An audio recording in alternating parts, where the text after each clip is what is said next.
Welcome to the Deep Dive. We're the show that cuts through the noise to give you the essential insights, the stuff you really need to know.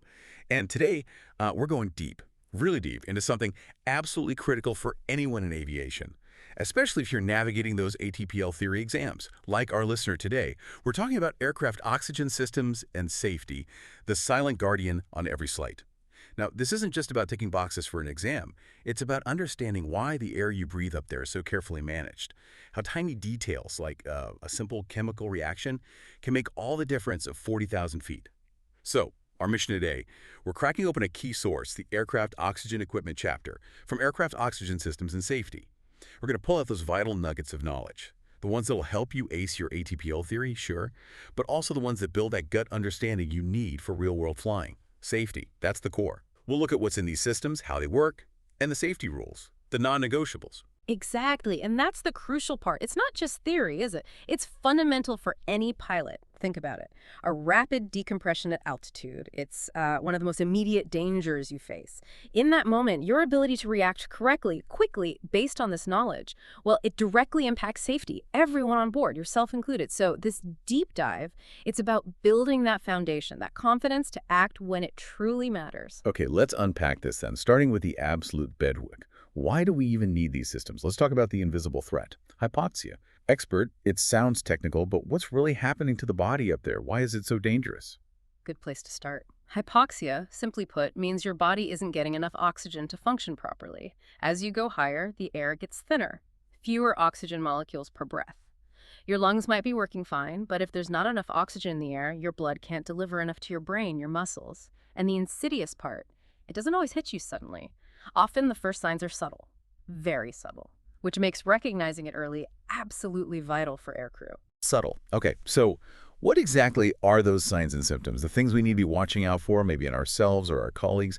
Are they easy to miss, especially when things get stressful? Oh, absolutely. They can be incredibly easy to miss. That's why crew awareness, looking out for each other, is so critical. Think of it like your brain's slowly running out of fuel. Symptoms vary. You might see an apparent personality change. Someone gets irritable or maybe overly cheerful, strangely quiet. Impaired judgment is a big one. Simple tasks become hard.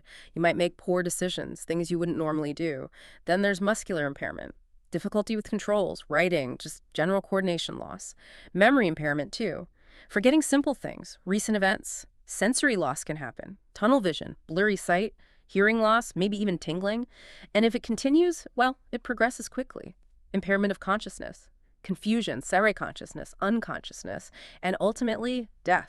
The stakes are incredibly high. Right. Those consequences are severe. Yes. So given that, what are the immediate actions, the drills to fight hypoxia? And why is it so important? These are like muscle memory for pilots. You hit the nail on the head. Muscle memory is exactly right. Swift, precise action is key. Two primary things. First, provide oxygen. Get your mask on immediately. No delay. Second, if you can, descend. Get down to an altitude where the air has enough oxygen naturally, usually below 10,000 feet cabin altitude. Why muscle memory? Because of the time factor. You don't want to be figuring out the procedure when your brain is already oxygen starved. Pilots practice this relentlessly in simulators, sometimes even blindfolded. The response needs to be automatic, reflexive almost. It's about being ahead of the curve, especially when your own body might be misleading you. Knowing these drills cold, that's essential for your ATPL exams and obviously for safe flying. And that brings us to something really, really sobering. The concept of time of useful consciousness, or TUC. This isn't just theory for the exam, is it? It's the harsh reality of how little time you actually have. Right. Expert, can you define TUC precisely? And why is it different from, say, time to unconsciousness? TUC is absolutely critical to understand. And yes, it's not the time until you pass out completely. It's the shorter time. The time from when your oxygen supply becomes inadequate until you reach a point of impairment, where you can... All right. Many thanks for listening to this free part of the ATPL Theory podcast. If you want to continue learning and access the full comprehensive guide, go to my Patreon at patreon.com/ATPLtheory or my Hero at herohero.co/ATPL.